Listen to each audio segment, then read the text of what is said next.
a chip on my shoulder.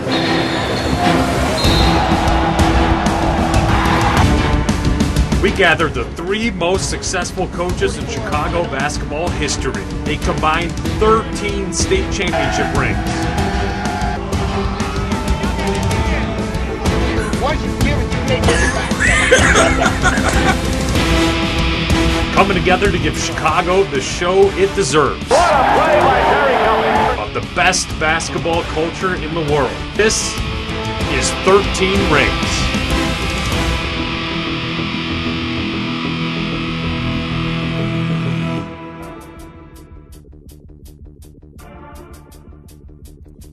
Going crazy up there. Man, going nuts. That was good. No, it really is good to have both of you guys. We're talking about 2 guys that are giants in the game, that are giants in their community, and they're giants in their cities. Figure out the all-time St. Louis 5. Who's in it?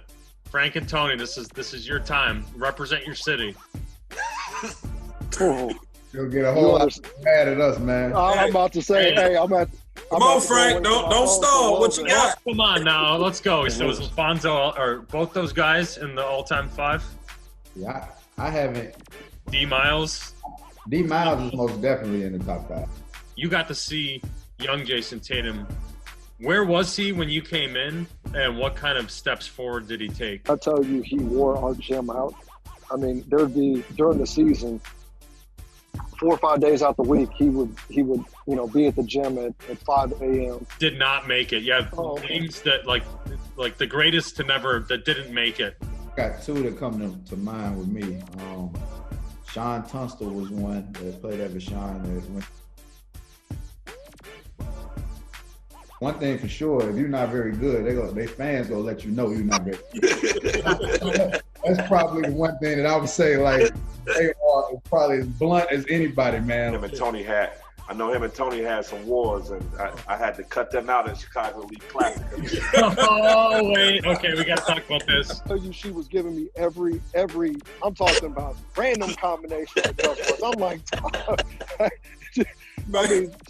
I'm talking about from the start of the game to the end of the game. I mean, you would have thought I did something to her. Oh, nigga, I'm still traumatized by it. Hey, man, that game was crazy, man. I had somebody heckling me from the back, and everybody know I love talking to the stands anyway. A small tad bit of when I go and play Vashon. We come out of the locker room, the place is jam-packed this year. Jam-packed. People everywhere. It's like 4 people sitting on my bench. I'm like, what the hell going on? The woman told me, she said, oh no, these are our seats. I'm like, what the hell is going on here? Yeah, thanks for coming on, man. I appreciate both of y'all, man. Awesome. Frank, you got the last lick on me. Both of y'all did. So y'all sent me out of the business, man. All right, guys, welcome to episode 8 of 13 Rings. I'm Gordon Voit here with a very special group of people because for the first time, 13 Rings is crossing state lines. I'm going to cross the Mississippi River, talk to a couple of our friends from St. Louis, and I expect this episode to blow up because I love St. Louis Twitter, and St. Louis Twitter is hopping right now. So let me introduce our guests. We're going to get to know them a little bit, and then we'll dig into some St. Louis versus Chicago topics. I'm really pumped about this. Up at the top of my screen, Tony Irons from Vashon. I've heard it multiple pronunciations. Representing the Blue V here. He's been the head coach there since 2015. His dad, Floyd Irons, was there for 33 years, Tony tells me, which is incredible. He's played in the Chicago Elite Classic. Very excited to have him here. We've got Frank Bennett from Chaminade. Took over in 2013. Coach players like Jayson Tatum coming in as a sophomore, so excited to hear about that. First of all, Coach Tony, want to hear who was your St. Louis basketball hero growing up, and where did you grow up? Basketball hero. That's a tough question because it seems like, I was in a span where it was really, really good, and got a chance to kind of sit on my dad's bench ever since I was like a little kid and watch him, coach against some really, really good players. So like, I would say he had some really good players, and it's kind of hard to narrow it down to just like one person, really. Come on. I mean, I would say him though. I would say my dad though, because I'm in the coaching right now, and I got a chance to watch him, like, send kids to college and impact lives and stuff like that. So, you know, being around him and getting a chance to watch him on a daily day and do the things that he did, I would say he probably impacted me the most by far with the game, as far as like getting into this profession and doing things like this. So I would say him. And then I grew up in Normandy, which is kind of like right on the outskirts of the city a little bit. Played basketball at a school called Lutheran North, which was scholarship high in football right now. Yeah, they're a football juggernaut right now. But when I was there, we were basketball juggernauts. Okay. More so than football. But now, you know, it's definitely, I mean, they're sending a bunch of kids to college and stuff like that. So went there, and then, you know, rest is history, man. Got a chance to play college basketball at College of Ozarks in Branson, and got a chance to win a national championship there as a player, and then got into coaching right after that. I love it. Okay, while we talk to Coach Frank here, I want you to be thinking about, if you had to pick a 3-on-3 team in the history of Vashon, who would you pick? So let that cook for a minute here. All right, Coach Frank, I want to hear your story. You know, what got you into basketball? Who was kind of your idol growing up, and where did you grow up? I grew up in Webster Groves. Just in St. Louis, just like in many other major cities, you know, basketball takes you all over the city, so you play all over the place. And obviously, if you're playing all over the place, you love the game. So I was fortunate to play at Chaminade for 4 years, and played under a really good coach. And that coach was, you know, actually I didn't realize it, but until like Rob, Tony and I were out of, what was that, like 2 years ago when Rob, you told me that Kelvin recruited you? Yeah, Calvin Lee was my recruited me at college. Did he really? Yeah, so yeah. Wow, that's a small world. Yeah. Yeah, so I mean, you know, he was, you know, the guy that, you know, really challenged me to be better than what I was, you know, both on the court and off the court. You know, so you take all that stuff, and then you know, I was fortunate to play in college at Drury University, which is actually down there by Tony, at the same time, and then from there, you know, the college coach I had my senior year was crazy. I'm talking about, he was a maniac, but it was one of the best things for me, just because, you know, he just didn't put up with no nonsense, you know. So, you know, that's when I really started to you know, fall in love with the coaching side of things, when I saw how he went about his business, and he was passionate about, you know, coaching kids up. So I did a crazy thing, and I actually went out and graduated, used my degree, and was in accounting for 3 years, and hated every single day of it, and was like, what in the world am I doing with my life? Life's too long to be hating a job. And so, you know, Coach Lee let me back on staff soon after that, and I was able to, you know, kind of weave into the educational scene by getting my math certification and everything. So here I am, man, just back here coaching and teaching, trying to you know, impact the next generation. You talk about alumni at your school, one of the most stacked, you know, rosters. If you were to compile an NBA roster from Chaminade, that would be up there in the country. Talking about players like Brad Beal, Jayson Tatum, David Lee, all NBA All-Stars, and then Tyler Cook. Boy, he was fun to watch. I covered him when he was at Iowa, dominant in the Big Ten, and guys like Jericho Hollum. So be thinking about that. I want to hear your thoughts on that. First, though, usually we have Rob or Ty kind of introduce the topic. Rob's our booker. He's one of the producers. So, Coach Rob, why did you want to have these two guys on? No, I just thought it would be good to have these guys on. First of all, we all are, I mean, good friends as well, just like the guys here in Illinois. And I just thought it'd be good to spice it up some and get some guys from St. Louis on, and some other coaches, and hear their point of views of, you know, what they're going through, and, you know, with their basketball stuff. And for the most part, they're just good guys, you know, and it just was an honor to have you guys on. You know, we really appreciate you guys taking the time out to even be on, which is big for us. You know, we thought this was a small 1 week thing, and then now it blew up to be something that's every week. And, you know, it's just taking it to the next level, and having guys like you guys on, help it gets to that next level on what we're trying to do. And we've all played against each other. I don't know if Nick ever played against Chaminade. I'm not for sure. I know him and Tony had I know him and Tony had some wars, and I had to cut them out at Chicago League Classic. Oh, wait. Okay, we got to talk about this. So, but it's just like I say, thank you guys for coming on. You know, when we said we was going with St. Louis, everybody was like, that's great. You know, name the 2 coaches that we want to get on. Everybody was like, them 2 great choices. So it was all, I mean, it's just, thank you guys, basically. No, appreciate it. And let me just say, you know, Rob is actually not telling the truth.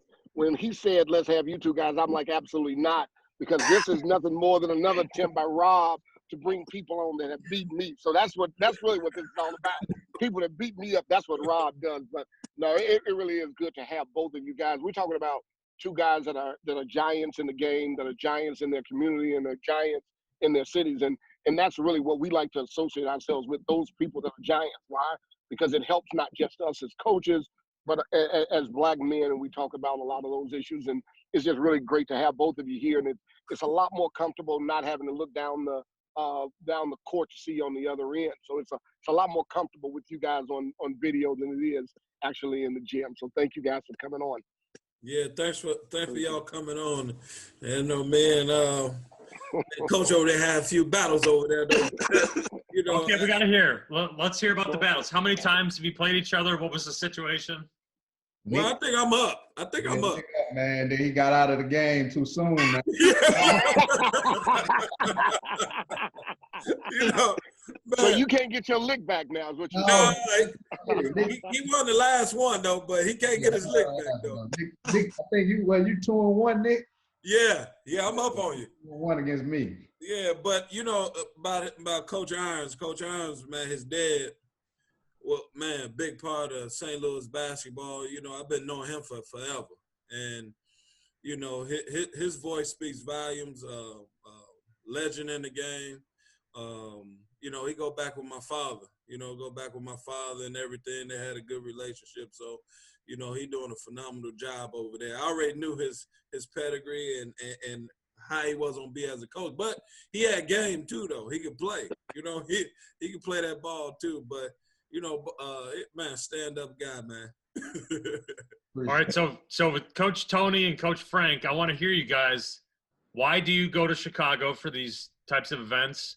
And what's one thing about Chicago that drives you crazy? So what's one positive thing, and what's one thing that as St. Louis pillars, what kind of riles you up a little bit? Go first, Frank.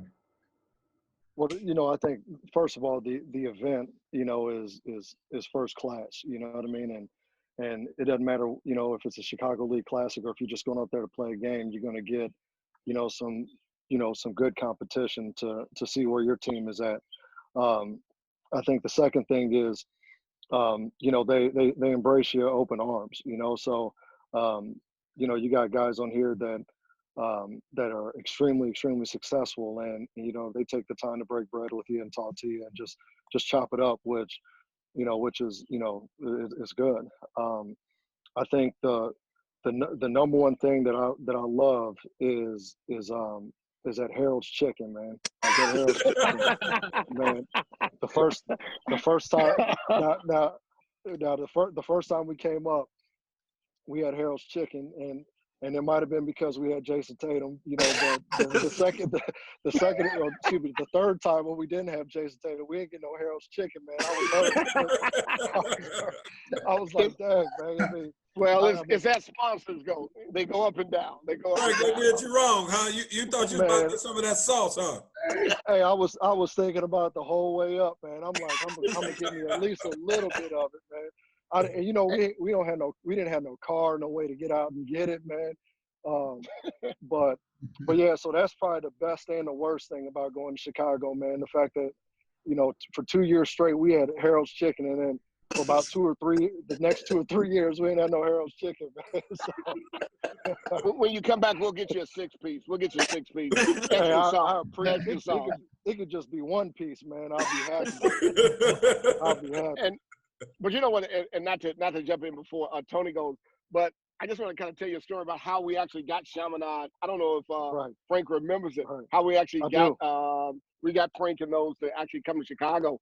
We met each other in the airport. I forgot. I think we were going to West Virginia. West Virginia. We're going to West Virginia. I'm like, oh, I think I called Rob. I said, Rob, I'm in the airport with Chaminade. I said, I'm gonna go talk to him. I said, okay. Well, now if you see Frank on this podcast, he doesn't look like the most talkative kind of guy in the world. He just looks like real stoic. I'm like, this is about to be really, really interesting. I go over and I talk with him. I kind of introduce myself to him. He's looking at me like, I said, hey, I want to talk to you about the event that we're having. I kind of explained it to him. We talk a little while. He says, we're going to Virginia. He said, okay, yeah, maybe we'll get together when we're there. So that, I think it's either the next night or the next night, I think we're downstairs in the lounge and he comes up. Yeah. And so he's talking to me and we're talking about it. He's like, yeah, I'm interested in it. I'm interested in it. So I say, here's what we're going to do. We're going to make this thing a little sweeter so we can guarantee him that he'll come. I said, let me just tell you something. You got a pretty decent little player. People like him a lot, okay? You should probably, wherever you go, try to get a 2-year deal because when he's gone, people will stop inviting you if you don't have a player. He said, okay, fine. So that was that. So we get him to come up there, and Tony and Frank says to me, can we get a 2-year deal? He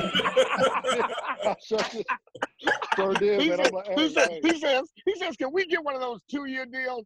And I said, he pulled out a contract right then and there. Can you sign this contract right here? I said to myself, dang, he must have been listening. But yeah, that was really kind of funny. But they have been great. They've been great partners every year that they've been there. I mean, and they have gotten Tatum in our event was just. I mean, come on. It was masterful. But again, ever since that meeting, we've had a tremendous relationship, and we've gone out there to play. But I just thought that was kind of funny.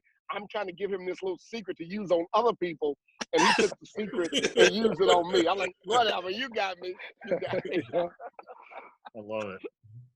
All right, so Coach Tony, what's one reason that you go to Chicago to play games, and what's one area where that St. Louis kid inside of you says they're not as good as they think? Well, you can be honest. We're very honest on this podcast. He gonna be honest. I'm gonna be honest. He about to come with it. Yeah, man, like when I first started coaching, I'll go back to when I played. When I played, we used to go to Chicago a lot, and Chicago used to have some of like the biggest battles, man. Like we had kids there that played with, a level of toughness, man. They played hard. And then just the way the city embraces basketball just in general, man, is something that you find very few places that embrace basketball the way Chicago does. So, when I first got into coaching, I used to always tell my kids, I was like, yeah, we're tough, but I'm finna go take us to Chicago to see how tough we really are.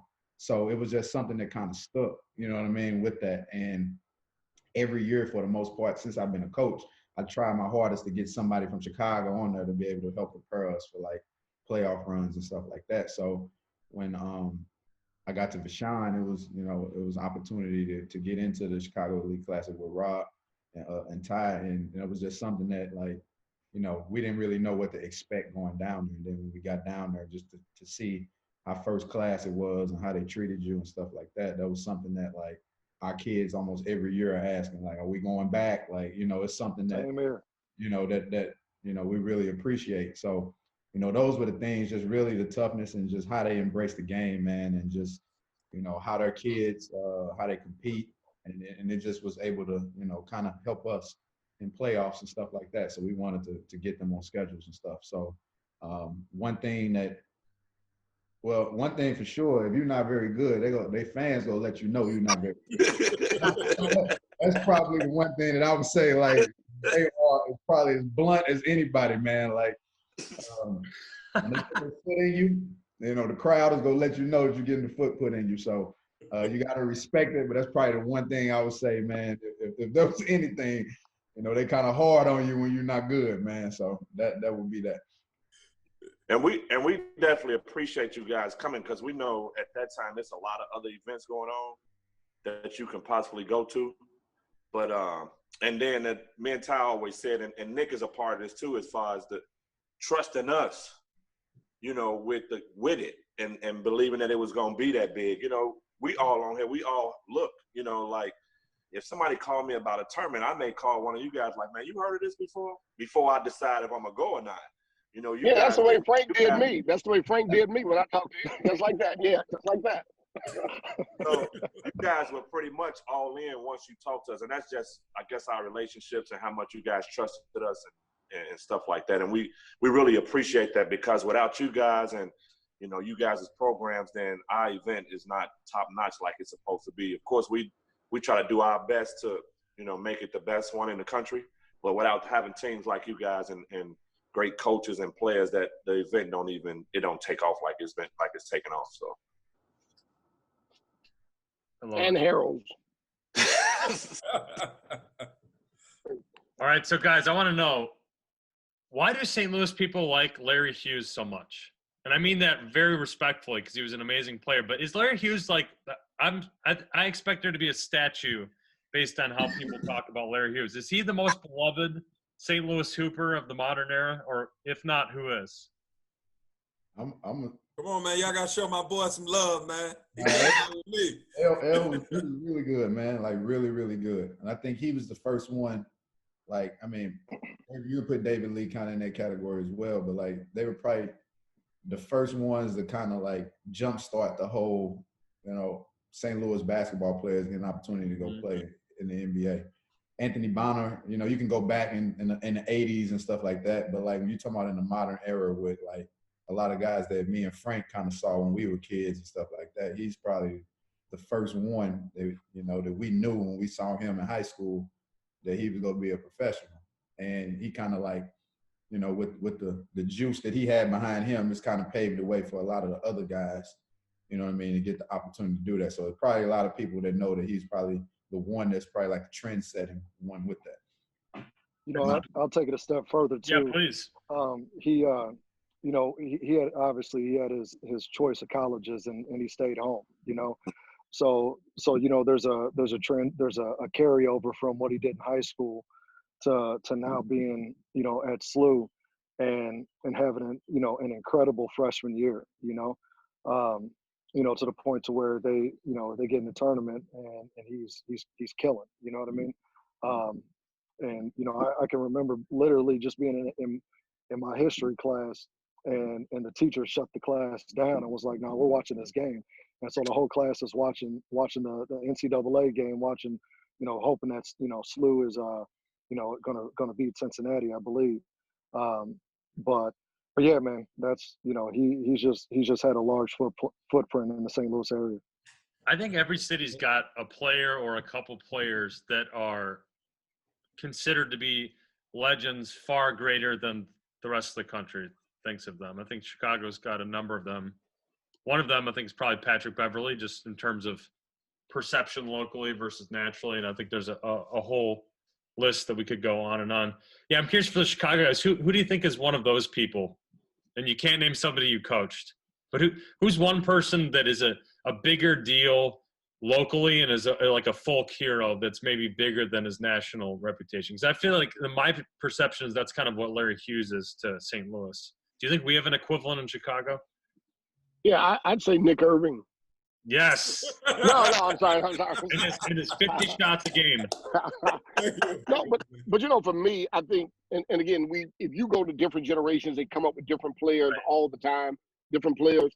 I think one of the, and we've talked about this before in a different context, but I'm going to throw a couple names out there for you that were really, really big in Chicago, but maybe didn't take off the way we would like for them to. I would say Will Bynum. I'd say Will Bynum. I mean, he's like a legend in the streets and, you know, this kind of thing. And then there was a guy by the name of Jamie Brandon. Jamie Brandon was a phenomenal basketball player. It just never really happened for him. Now, it's a little different than maybe with Larry, and that it did happen for him. But I'm just talking about in Chicago, guys that are, you know, that were just kind of legends that really never kind of took off to the extent that their talents could. And I think if you look at those two guys, and if you place them in today's Twitter, Instagram society, those guys they'd be huge players. So that's just that's my three. Nick first, and then Will, and then I'll say next. Man, I appreciate that, Ty. So you know what? Hey, I have a couple kids I need scholarships for, so I'm gonna say all the right stuff. But Rob and Nick, who would you say? I would say we talked about it. I would say Mark Aguirre. He would be one that, locally he is really big, but nationally, I don't think he gets the credit that he probably should get, on a national setup for what he did at DePaul and in the NBA. I don't think he gives enough credit with that. And then another one we mentioned before, Tim Hardaway. He would be the same. I think those two guys would be two guys that I would pick, like around town they get.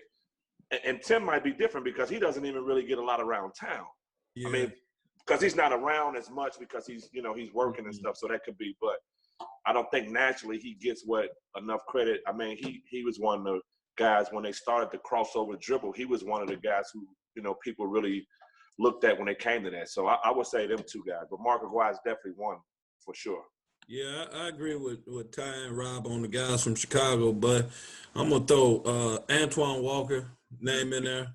I think he don't get a lot of respect that he really deserved. He did it on every level. He did it in high school, he did it in college, he did it in the NBA, and I think they need to notice him a little bit more because he had a great career. He had a great career, and he got after it. And another name is Marcus Liberty.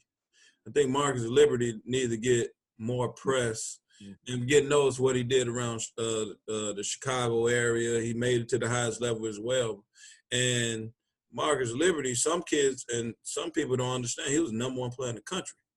And he paved the way for a lot of guys that transitioned to being a point forward around here. And, he should be right up there. And, like Ty and Rob was saying, Tim Hardaway right there. Will Bynum was another talent, played at the highest level, and he don't get his just due. So, it's a number of players around Chicago should be right there. And then with the Larry Hughes aspect, I always loved Larry Hughes. Larry Hughes is one of the bigger point guards ever. I always call him a point guard. When he got to the league, they probably played him at the 2 or the 3 or whatever. But Larry was always a point guard and always could dominate both ends of the floor, not only on the offensive end but the defensive end. And he just got after people. He always got after people, and I always loved his game. He was silky smooth, and he was athletic. So I mean, you touching on the right topics. It's funny that you say that because when I was growing up and started watching the game and Marcus Liberty was Ben Wilson. Yes. They were the same type of players. Yeah. And that, of course both of them did end up being number one in the country at that time. But when you talk, and I think people really talk about Ben because of what happened to him. But Marcus Liberty was in that same category, 6'7", hounding the ball, can pass it, shoot it. He can do everything as well. So I think that was a good one, Nick. Marcus, he probably do get slighted a lot, at home, Yeah, he do. At home, yeah. And Ben Wilson, as a kid, I remember watching Ben and Marcus play. I remember watching both of them play, and both of them was really good. Both of them was talented. And, they need to, they talk about Ben a lot, but they need to talk about him more, I think, because he was good too. And I remember him as a kid. So if I remember him as a kid, he was that good. I remember Marcus Liberty as a kid because he was that good. But Marcus Liberty should be in that category of them talking about one of the best to ever come out of Chicago. All right, so Coach Tony, do people like your dad, is JoJo White the GOAT to that generation, and does your generation agree with that? Finals MVP. I think he made 7 All-Star games in the NBA. 2-time All-American at Kansas. He won an Olympic gold medal. Is he widely considered the St. Louis GOAT, or is there some debate there? I say some debate there, but my dad is like an encyclopedia when it comes to all this stuff.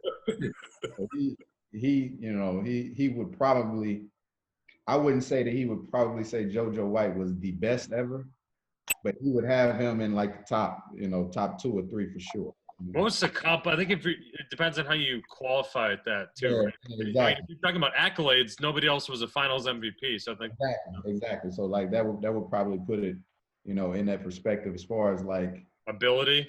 yeah, ability and just the way the game is going now. You know what I mean? Like I would say that, if you asked him now, he would probably lean towards maybe like Jayson Tatum or something like that, just for getting a chance to see, like, the talent and the skill set and the size and all of those different things, and then just like what the future probably holds for him as far as, we don't know what he's gonna look like 10 years from now. You know what I mean? Like Right.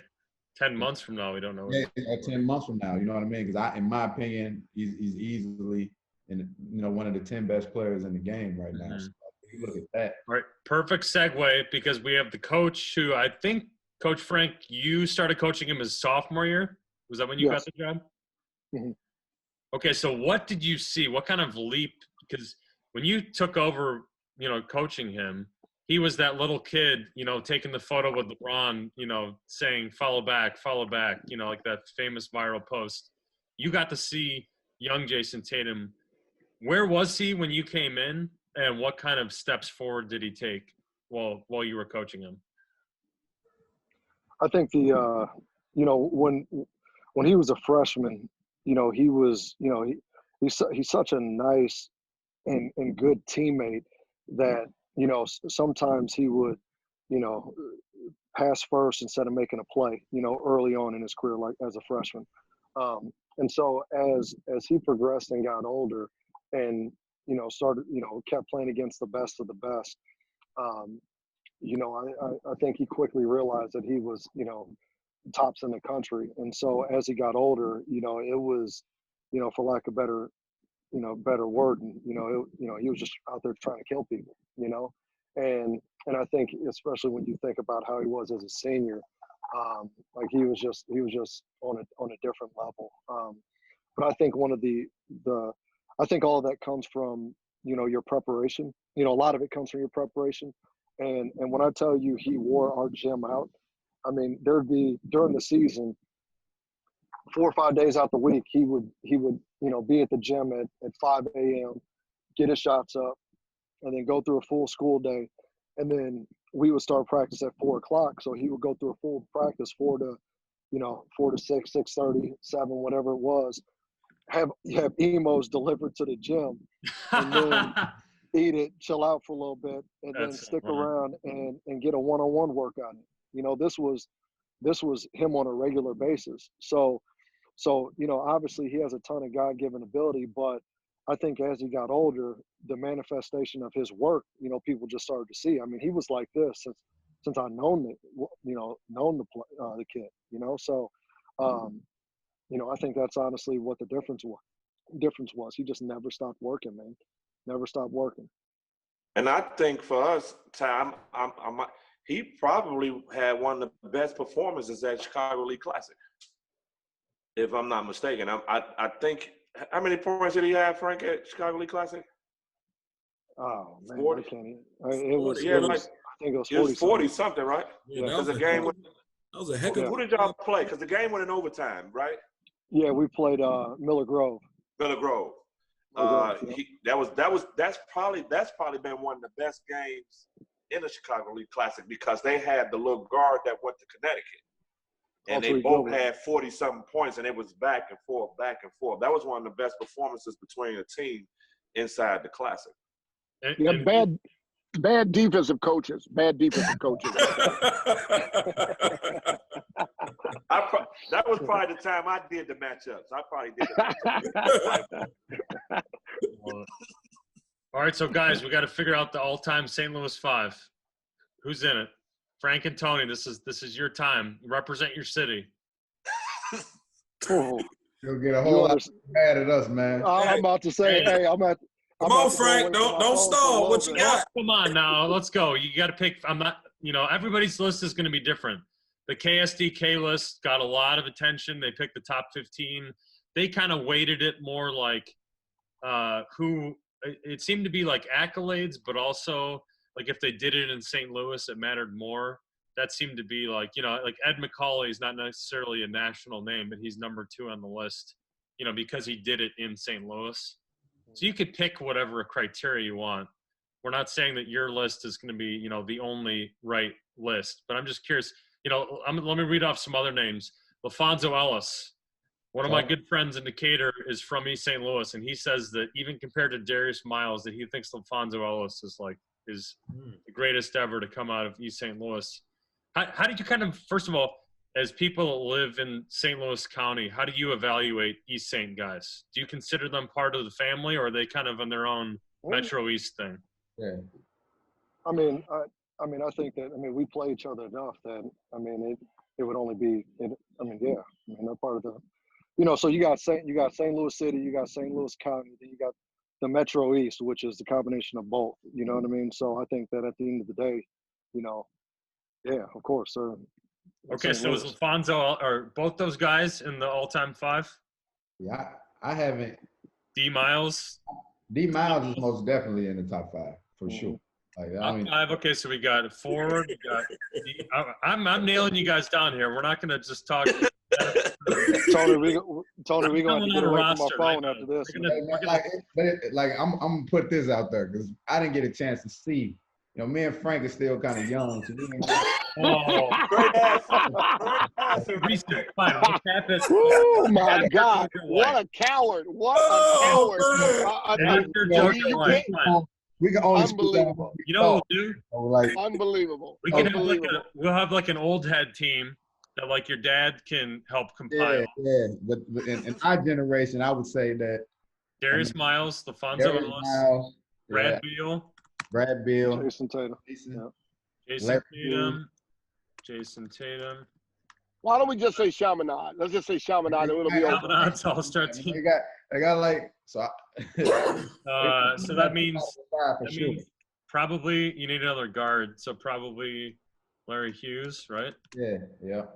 Larry Hughes, and then David Lee is probably the 6th man. Multiple All-Stars. Yeah. What's the 5 they said? I never heard the 5. Yeah, I didn't hear the 5. You might have to. Nick, man. Your audio got quiet. Yeah, let Tony say it. Go ahead, Tony. Say it. What's the 5? Say it, man. The 5 I'm gonna say Darius Miles. I'm gonna say Larry Hughes. I'm gonna say Brad Beal. I'm gonna say Jayson Tatum, and then the 5th spot. It just depends on if we're going position wise, or we're just talking about just 5 players. You got to win the game. The game has changed now. It's small ball. Game has changed. So it's a positionless game. Whew. Scary. Just say it. I'm putting JoJo White in there. Oh yeah. Oh, but okay. I thought we were breaking it up by era. No. I'm just saying but even I think in any era, I'm taking them 5 though. Okay, so JoJo White. Okay, so JoJo White. Because there's some really good historical players. Even in I saw one from Roxana who is a 7-time NBA All-Star way back in the day, or Bill Yeah, Bradley. but Gordon, they haven't seen those people. They can't weigh in on that. My God, Gordon. I know, but I'm just saying that's not even fair. But I'm saying those would be the people that his dad would probably have heard about. Frank, who you going with, Frank? You ain't saying nothing. Oh, I agree. I agree with that. Obviously, Darius Miles, Jayson Tatum, Brad Beal, Larry Hughes, and then the 5th one. I know it's going to be an unpopular choice, but I think for me personally, it's down between 3 guys. If one of them, Jordan Goodwin, he just has some dog in him. I just love how tough he is. Again, that's an unpopular choice. Another one would be Courtney Ramey. I just think he's a winner and a dog. And the 3rd one, who's a guy that I think is kind of underrated at times, is Jimmy McKinney from Vashon. I thought, in high school, he was cold, man. Yeah, he could play. And I think sometimes he doesn't get the credit he deserves. So he might actually be one of the guys that answers that first question. But again, there's going to be a ton of backlash. There's so many people that that are in contention for that. You know what I mean? Mm-hmm. But those are my three. I mean, if you'd have seen, I mean, I know all y'all have seen Jimmy McKinney play. Yeah, You know, just I mean, athletic, could shoot, do everything you want out there. I think it's between those three guys, man. Hey, man, y'all got to put LaFonso Ellis in there. Y'all got to, man. I ain't seen LaFonso. See, I know Y'all I need to didn't go see put some tape up on LaFonso Ellis. I was most definitely gonna put Jimmy in the 5, but Hey, Pops will put him in the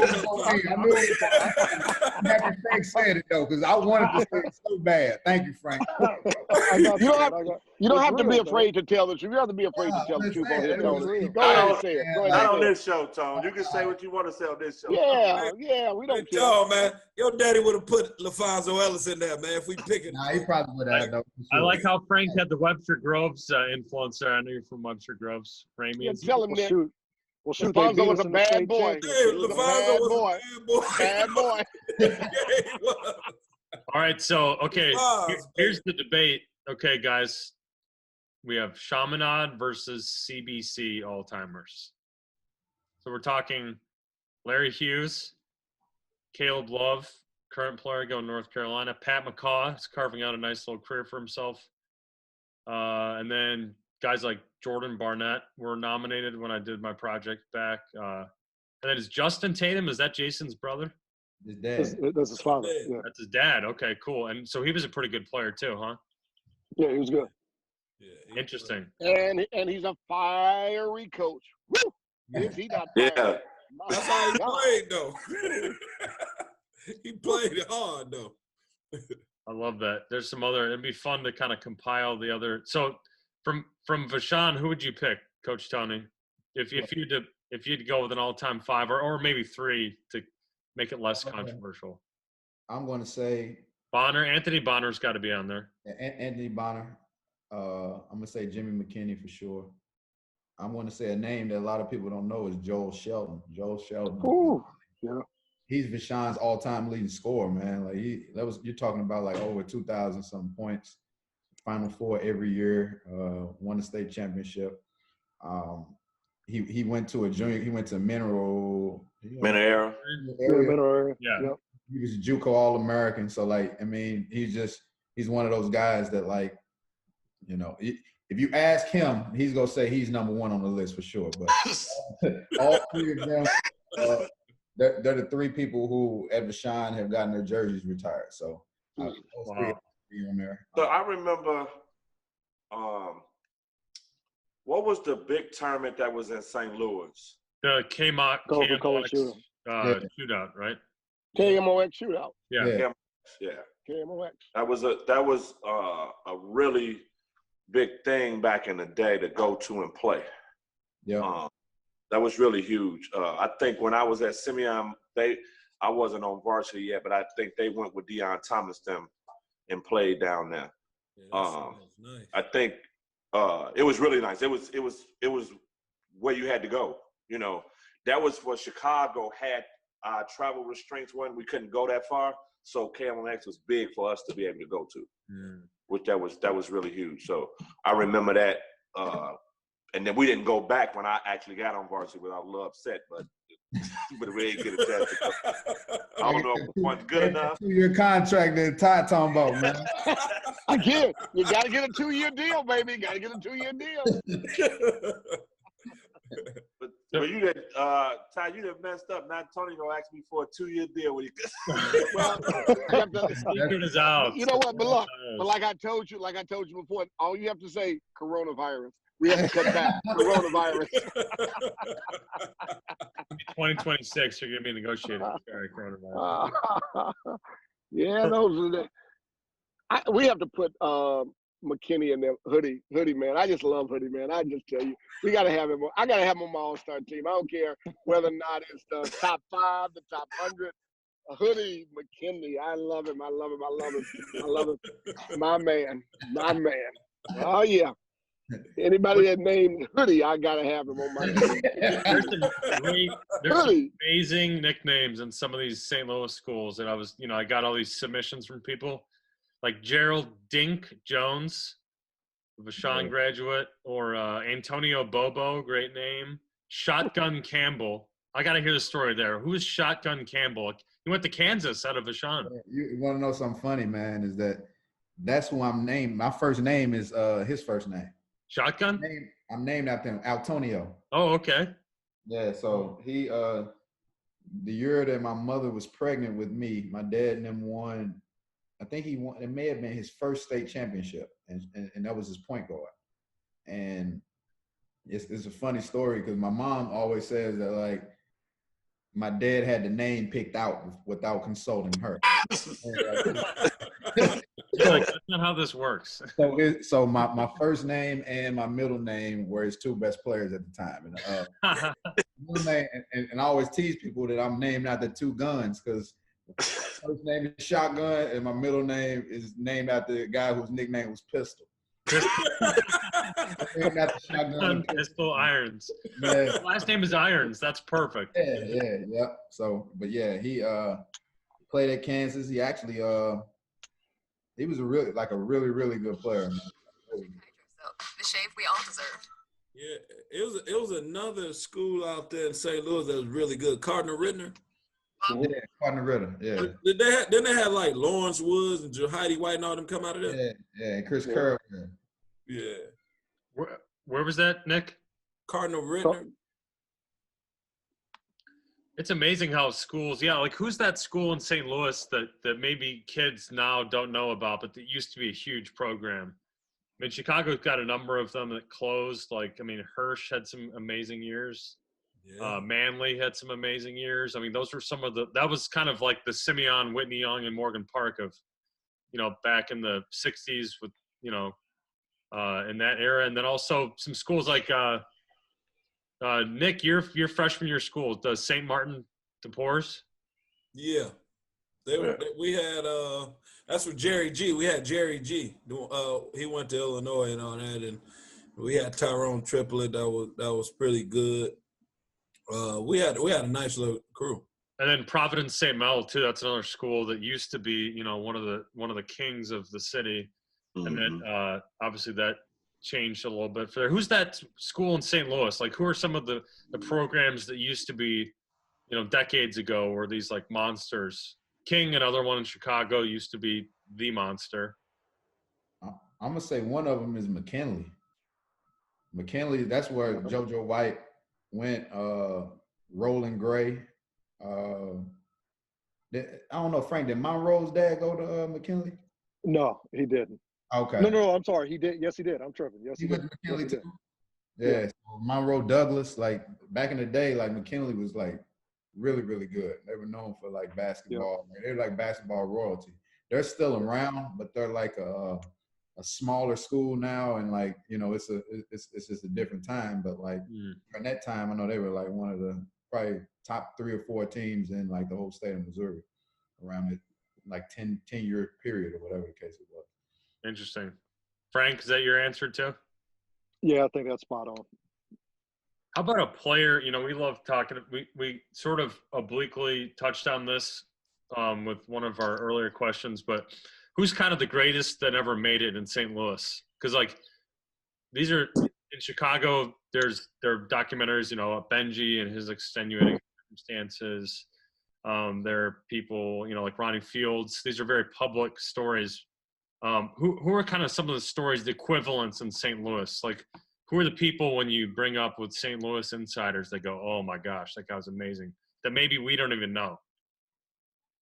You said that did make it or that made it? That did not make it. Yeah, names that like the greatest to never, that didn't make it in St. Louis for whatever reason, whether it was that behavioral issues or something tragic, like Benji. Like, who's that figure in St. Louis that you think had a shot to be a GOAT but just never made it? I got 2 that come to mind with me. Sean Tunstall was one that played at Vashon, that went to Kansas, that played in the Final Four. Sean was like, he was somebody that, and he ended up, I want to say he ended up getting killed maybe his either sophomore or junior year at Kansas. Like, he came home, played in he was playing at a rec center, and a guy ended up killing him outside of the rec center, like day or whatever. But I would say him, and then I would say there's a kid more recent, Cam Shed, that went to Cardinal Ritter, that ended up going to Notre Dame, and then ended up transferring to Mizzou. And not the same type of story as far as like, he still got an opportunity, to do what he has to do or whatever the case may be. But he's a kid that if you probably ask anybody in this generation who was one of the most talented kids, he would be like at the top of the list. Like he was somebody that in high school, we for sure just knew he was going to be in the NBA. Like it wasn't even close. Question. So those would be my two. Okay. Mr. Bennett? I mean, Tony's taking the thunder, man. I mean, he's spot on. I was gonna say, you gotta scoop him on this next one. Yeah, well, I mean, the only thing I would add to it is that, Vashon was, he was kind of, fell in line with the big guards. He was like Tony, would you say he's 6'7"? Yeah, he about 6'7". 6'7", smooth, could do everything out there. You know what I mean? So when you watched him play, he was a kid where you looked at his skill set and his ceiling, and you're like, oh, he's definitely going to be there. Definitely going to be there. So that's all I would add. He genuinely possessed the skill set to play in the league, but just didn't make it. I love it. Well, guys, are you scheduled to go to the Elite Classic? Should we get these papers signed right now, or how's this going to work? Rob, Todd, please. I got one player on my team that won't shut up. He asks me about it every other day, man. Please. Well, the problem is we're trying to decide you about to give me that political answer. You about to give me that political answer. No, you have to take a 0-year contract. Hey, can I at least get 3 pieces of Harold's chicken, man? Let me just say this. Kind of like the politicians, we don't negotiate contracts in the public. Okay. Oh, okay. Okay. Call us offline. I love it. Well, guys, any final questions before our guests here? I mean, it's so interesting to hear about their perspective on some of these historical figures. I'm sure we could debate that top 15. I brought up the top 15 list with Tony, and you could see he was like, ready to spring into action with that list. Hey, I got one quick thing. We played Coach Irvin at the Highland Shootout, and it was lit. I'm talking about. It was electric. So, so I'm sitting here in timeouts, and I'm like, because typically when the game goes on, you don't hear nothing in the crowd, right? And I'm like, dog, somebody is getting cussed out bad, right? And I'm like, and it took me a little bit, and then I looked up. I'm like, this lady is cussing me clean out. I'm like, who is this lady, man? I bet I can answer that. I bet I can answer who it was. I know who it was. Hey, I'm talking about that took me back to my childhood, how bad I was getting cussed out. I couldn't believe it. And I look up and I'm like, oh, I think it was Ayo's mom. Man, she was letting me have it. I'm talking about when I tell you she was giving me every I'm talking about random combination of cuss words. I'm like, I'm talking about from the start of the game to the end of the game. I mean, you would have thought I did something to her. Oh, Nick, I'm still traumatized by it. Hey, man, that game was crazy, man. That was crazy. I had somebody heckling me from the back, and everybody know I love talking to the stands anyway. I said, boy, you have got me going, man. Hey, that was going crazy. Then I look over, that was going on, then this was going on. I said, this game. Right. But, man, that game was crazy, man. Yeah, man. It was a good game, though, man. That one dude just caught fire, boy. Yeah. Man, I think y'all shot probably 80% from the field, man. Dude, I wish I could have saved someone for later in the year, man. Man, when we played Vashon at Vashon, so yeah. So I'm like, man, I walked in, I said, Oh wow, they set me. Man, that was at CBC, Nick. Oh, CBC, okay. Yeah. Hey, okay. Nick done beat the hell out of us, man. And Tom had that look walking the gym like, man, I'm gonna give it to you today, man. Y'all beat y'all about 20, 25, whatever. I said, whoa, I walked in, man, that game was wild too, boy. Hey, well, then we came down to play down the Elite Classic, man. Yeah, you got your lick back. I do not know how, man. Like, we arrived at the gym at the same time. We both going through the metal detector. You can cut the tension in that room with a knife, man. I know. The kids in their bags and they stirring our kids down. I'm like, man, I hope don't nothing pop off right here. I know that, man. We had some battles, man. So you guys don't know that's the Battle of Vincennes every year. That goes on every year in the Battle of Vincennes. Rob come late every year. What? Every time he comes to Morgan Park, he come late. Now, come on now. Yeah, you know now, Nick, I'm not even going to let you do that to Rob. I am not going to let you do that to him. I got to take up with my high school coaches. I mean, come on, man. I go to watch the Battle of Vincennes one year. I get there on time early at Simeon. Now, I get to Simeon early. Now, this is a Battle of Vincennes story. And I can't get in. I see Dr. House. He said, come on, Tyrone Lee. He bring me around the side. I have my little money. They say no. I come on in. I get in there. I'm like, this is great. It's saying the game is supposed to start at 5 o'clock. It's 5:20. I'm like, well, I'm sure Nick and them are coming out the locker room. Next thing I know, Rob is sitting on the bench looking exacerbated. Like, what is going on? People are walking around. It's 5:45. I'm like, what is going on here? They sashay in there, literally. 400 people, okay, entourage and all. About 6:15, the game started at 6:30, and it wasn't like it was nothing going on. No, Nick cannot get 5 blocks on time, and he talking about my good friend Rob. Come on now. The bus was late. Hey, but that was the remedy, because you go over there. I said, man, if I get over there on time, kids gonna be amped up. They're gonna be ready. So I said, let me just go a little later than. I tell you, this podcast tells all the secrets, bro. So, we get all the secrets on this podcast. So what I started doing is we ain't warm up because we knew they was gonna be. We stay in the locker room. We ain't gonna go out there and shoot around and get all loose and then have to sit back down and go. No, we're not gonna do that. Hey, so I got there one time. I said, damn, he ain't warming up. I said, he didn't figure me out. Hey, man, Ty, I want to know, man, my first year coming to the Elite Classic, man, I'm going to bring this up every time. Ty and them changed clothes on us 5 times, Nick. Now, come on, now, stop that. But ain't nobody changing no clothes no 5 times. They had on 5 different sweatshirts. I go down to play Vashon this year. I get a call from somebody. They want to know what shoes are we wearing. What difference does it matter what shoe I'm wearing? That ain't none of your business what shoe I'm wearing. And then they show up in some heat. I'm like, ain't this about a blip? They done outshoot me in this game. But that was all right. Now, I got you, Tony. I got you. Man, Frank, I wish I could get my lick back, though, man. I want my lick back. Hey, I'm going to miss this. You know what? Hey, Nick, and I got to tell you, man, the person who was cussing you out was one of my players' moms. So I don't know. I found out after the game. It was one of my parents, man. So he was giving it to me, man. Oh my gosh, man! And the funny thing is, I didn't hear her, and then I go back and I'm watching film. I'm like, oh, I see.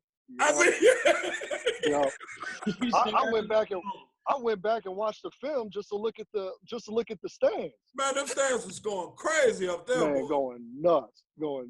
That was good. If you make it on the film, that's how you know your heckling is next level. I think they had like a little video with it going yes, on. They did. That's right. They sure did. Yep. Yeah. It was a Loud City video. I have another small tad bit of when I go and play Vashon. We come out of the locker room, the place is jam-packed this year. Jam-packed. People everywhere. So we get to the bench. I get our guys on the bench. I see the chairs. I kind of move the chairs back a little bit. I want to get them together. So we had a little time. So we go in the locker room and we come back out. So I'm looking. It's like 4 people sitting on my bench. I'm like, what the hell's going on? The woman told me, she said, oh, no, these are our seats. I'm like, what the hell is going on here? Listen, am I at the United Center? I had fans sitting on my bench. They had all these people. I said, "This is nuts, man!" But it was an electric atmosphere. It was fun. It was exciting. But I had some extra fans. I had some extra people on my bench. I'm up talking. I'm up here calling out plays. And the man told me, "Man, that ain't gonna work against him." I'm like, "What the hell are you talking about? What are you talking about?" And look, I don't know how to not talk to a person on my bench. I don't know. What am I supposed to say to this man? I looked at him. He looked at me. He waved his hand. It ain't gonna work. I said, "Oh, okay." I ain't said nothing. I'm not saying nothing in St. Louis. I'm gonna go and sit my butt down. And he was right. It didn't work. It did not work. It absolutely did not work. It did not work. Oh man. Man, I love going to play in St. Louis, man. They gonna cheat you though, but hey. Oh no. Man. I ain't trying Man. And I will say this: when I played Vashon, the officiating was good enough to win. When I played Frank the second time, I could have called the game and I wouldn't have beat Frank. So it didn't matter. I don't know what the was like that second time. I don't know what it was like the second time. Man, Frank and Tony got them on payroll, man. Oh, come on, man. Please. I saw the referee come out of Tony's office and they left together. I'm like, "What's going on here?" The officials. I'm like, "Come on, now, that's not right." Hey Ty, when we lost at the crib against y'all that first year, the very next day we had a no basketballs practice, man. I'm talking about it was ugly. So when I tell you our boys had that game circled because they knew if we lost, it was like, "Hey, we're gonna have round 2 and it's not gonna be pretty." I promise you. I told my coaches, I said, "I don't know why I'm going back down there after what we did to them. After we came back from behind us, I don't know why we're going back down there." And then people beat us unconsciously up out of that place. Hey, Ty, hold on, man. You had freshmen on the freshman team dunking, man. You know, and all those guys. I mean, none of those guys finished out their careers. That was it. Hey, I'm talking about all three. We took L's, freshman, JV, and varsity that first year, man. That was actually a great trip. That was a great trip. We had a good time at the hotel that night. And you know what they say? Sometimes you chase the bear, and sometimes the bear chases you. And it ain't no fun when the bear has the gun. When we came back that next year, y'all had shotgun, or what was that other name? They had all the guns that year. And then Frank tells me, "Man, thanks so much for coming." Hey. I appreciate it. I appreciate it, Frank. Thank you. Nick, we going down there. Are y'all going down there and playing? We going down there. Well, I'm going anyway. We're going to take some teams. We went down last year. Us and Kiri came down last year and played 2 teams in St. Louis. Oh, yeah, I'll be at that game. So who y'all playing? Who you going to play? I don't know yet. We got a matchup right here. What y'all going to do? Y'all scared? Me and Rob got a deal. We don't play each other in the loop, man. We just come out because it's gonna make the nightcap a little worse, man. Neither one of us want to be upset after the game, man. Even though I stood Rob up when he came down here because Kiri bumped me on the head and I was mad, man. I went home with the bed. I said, "Tom, I'm gonna go get something to eat. Then we can hang out." My coach said, "He ain't call you yet." I said, "I don't think he gonna call this time, y'all."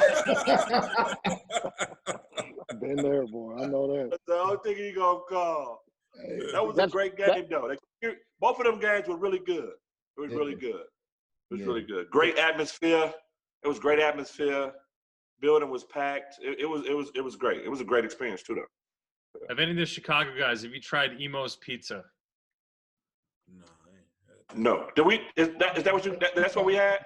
That's what we had. Emo's, right? Yeah. Highly controversial pizza. It's Provel cheese. All right, Frank and Tony, you got to defend it because this is a big divide between Chicago and St. Louis. Are you Emo's fans? Yes. All I'm gonna say is I respect Chicago food. Just respect our pizza. That's all I'm saying. Well, let me just say this. I know we didn't have it because when we lose, we don't eat. So I know we didn't have no Emo. Well, Tom gave it to us the day before. So that's he gave it to you the day before. Oh, okay. A little setup. Nah, it wasn't no setup. Now we that was a practice. A little setup. That's unbelievable, man. We took care of them though. We gave them all the little Saint. We gave them Vest sodas. We gave Red Hot. All that stuff. The whole St. Louis. It was good. You rolled out the red carpet. What's the name of the barbecue place that does the snoots? I went there Memorial Day a couple years ago. I was flying into St. Louis, and I went. It was a small little. Was it Smoky O's? Is that what it's called? They served snoots. That's like a St. Louis thing, right? You chop up the snoot and they fry it. Yeah. I don't eat pork, but I heard It was good. It was like a big potato chip. I was like, I probably shouldn't be eating this, but it was pretty good. Awesome. Well, any final thoughts before we let our guests back to their families here? No, I mean, thank you guys for taking time out to be with us. It's kind of what we thought. Everything is, same, the history of St. Louis and the history of Chicago and all the debates and all that type of stuff. And that's what was so good about having you guys on, is that you go through the same thing.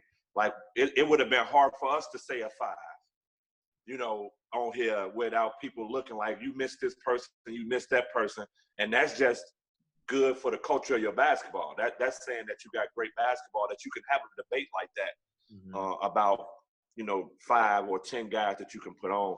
And that's why we wanted to have this conversation with you guys and how you guys on, because it makes good for basketball. It makes good for what we're doing here. And just people can see that, St. Louis is here, but it's the same as Chicago. We're probably a little bit more dominant, y'all, but that's okay. But, Oh, no. No. I was wondering when you were going to say. They're equal licks. Licks on both sides. Hey, matter of fact, I got a question. Here we go. Oh, Where's no. Here we go. Where's T-Lou from? Tyronn Lue, where you from? What T-Lou from? Mexico, Missouri. Oh, Mexico, Missouri. So y'all don't consider him, huh? I got y'all on the spot on this one, huh? Nah, what? Man. Yeah, Huh? he's not St. Louis. That's middle of nowhere. That's middle of nowhere. See, Mexico. I didn't even know he's from Missouri. Yeah, he's from out that way. No cell phone reception there. I'm looking it up on that'd basically be like, okay, yeah, that's almost to Columbia. Yeah. That's the same distance as like Chicago to Springfield, basically. oh, Yeah, T-Lou was good, though. I didn't know that he was from out there. Wow. Yeah. Mexico. Nick did his homework too. That's why he couldn't get on here. He was. Yeah, you see, I had to throw that out there. He dropped that bomb. He didn't tell us. I had to see what it was and go with it. I thought you were going to say like Tyler Hansborough or something like that. No. Where's he from? He's from Missouri. Poplar too. Bluff. Nice. Did not know that. Yeah, it'd be interesting to have we like to have those debates too about city versus the rest of the state. I'm sure you guys have those debates too. That's awesome. Well, for me, Guys. kind of to follow up, I'm sorry, Gordon, to follow up on what Rob said, again, guys, we have nothing but love for both of you and for what you guys do. It is a pleasure to have both of you on here with us. And when you all were talking about your top 5, it reminded me of when I was growing up, and this is not something that you all probably know about because I'm older, when my mother would give my sister a whooping, and I'd have to go my sister would have to go get the belt, and I would be in the other room, and I'd have to stay real quiet because I didn't want my mother to remember that I needed a whooping too. And so when Gordon asked you guys about your top 5, I just said, I'm going to sit back because I don't want to get in that controversy in Chicago. I don't want him to ask us who our top 5 is. Right. But again, guys, hey, appreciate everything that you guys do. We really respect everything that you guys do too. I tell you, I watch, I see you all, I see what you do. We try to emulate those things that we see, and that's a direct result of you guys doing something that's just very, very good. And to our producer, Rob, he has done a yeoman's job on getting us guests. I tell you, he's the best. Every week he just comes up with some exciting new guests to put up. And the only thing, but back to like I said, normally the guests that he brings, they all beat up on me. So there's a little bit of controversy there, but no, I appreciate you guys being here. And hopefully you guys enjoyed us being here. And if you guys do anything, don't hesitate to reach out to us. I know that we were always interested. Yeah, thanks for coming on, man. I appreciate both of y'all, man. Awesome. Frank, you got the last lick on me.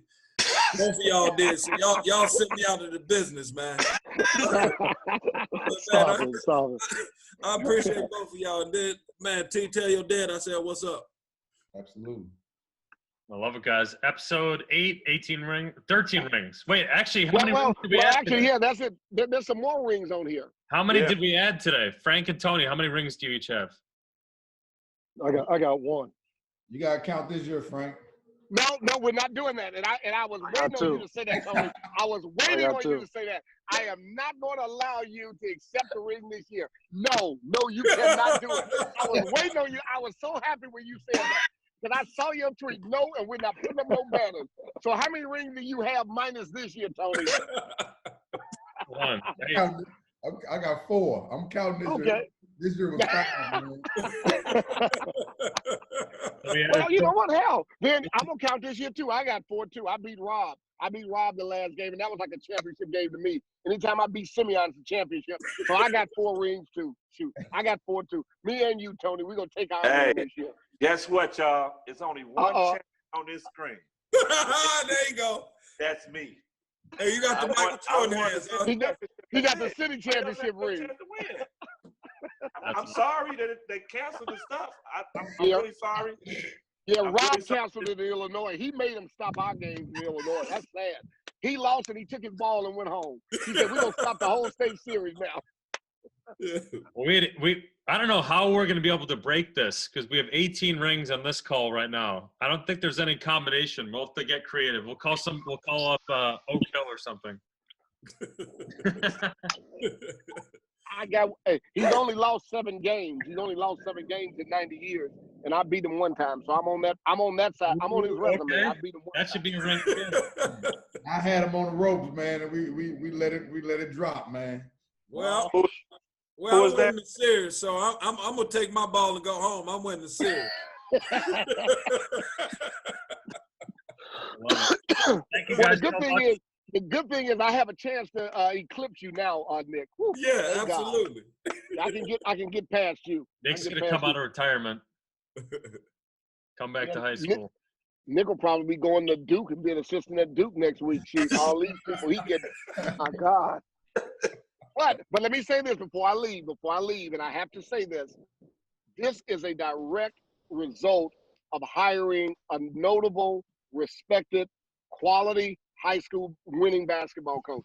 Mm-hmm. You hire a good, competent high school basketball coach that has relationships and ties to the kids and the communities that he coaches, and you can take your college program from bad to good, and it can happen fast. Every one of these guys on here, with the exception of me, because I'm old, deserves an opportunity to coach at the collegiate level if they want to, because they've proven their ability to be able to do it. And if there's not a greater example of what happens when you hire competently capable people, what you can do to your program. Western Illinois basketball is all the buzz these days, and a large part of that has to do with the hire of one Nick Irvin. And I'm glad as heck that he's not in high school anymore. Well said. We always got to end with time. Love it, guys. Well, thank you so much. Looking forward to next week. Okay, all right, man. Appreciate y'all. Thank you, I guys. will be up, Tony, Frank, we'll send this to you. You should be up about 4 this morning. You'll have it. No, in fact, I got my station set up right here. I got the graphics. I already got your logos. I got the blue V and I got the red circle from Chaminade. So we're all good to go. Okay. Thanks, guys. Okay,